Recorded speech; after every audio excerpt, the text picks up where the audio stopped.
I love all animals, and it's a shame to see some well-known animals fall to near extinction levels. I was recently working on a game about the tale of Midas, who was a well-known Phrygian king. The Phrygian kingdom was based in the central Anatolian region, and I looked at some of the ruins and noticed the appearance of lions.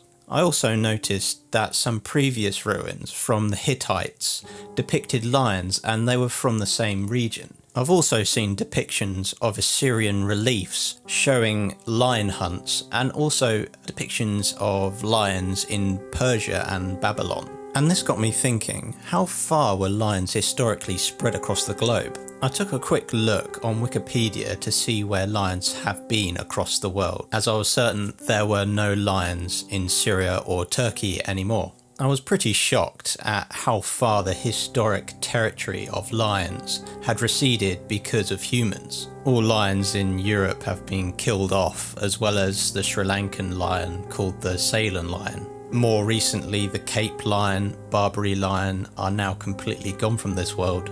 There are even some very distinct lion species that used to exist, such as the Panthera spilea, that had a huge range but is now gone, probably of the loss of prey indirectly due to human expansion and also climate change. It's really depressing to see lions slowly disappear from this world, and hopefully with some help they'll eventually return in some areas of the world that they used to live. Until then, it's great to hear that they can make a comeback at rhino poachers and make a good meal out of them.